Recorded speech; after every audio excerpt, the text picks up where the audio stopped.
اسلام آباد high court کا طلاق جعفریہ پر تاریخی فیصلہ۔ کیا صرف کاغذ پر طلاق لکھ کر بھیجنے سے فقہ جعفریہ شیعہ مسلک میں طلاق ہو جاتی ہے؟ اسلام آباد ہائی کورٹ نے واضح اور بڑا فیصلہ سنا دیا۔ عدالت نے طلاق جعفریہ کے لیے 4 لازمی شرطیں طے کر دیں۔ ایک، طلاق صرف شوہر کی اپنی آزاد مرضی سے ہو، غصے یا زبردستی کی طلاق قابل قبول نہیں۔ 2، شوہر خود یا اس کا مجاز وکیل طلاق دے۔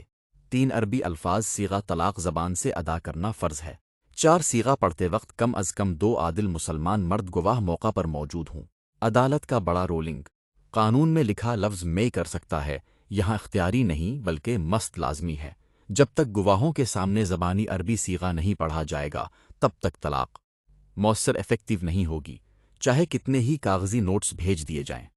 آئندہ کوئی بھی یونین کونسل عربی صیغے اور گواہوں کی تصدیق کے بغیر شیعہ فریقین کو طلاق کا سرٹیفکیٹ جاری نہیں کر سکتی۔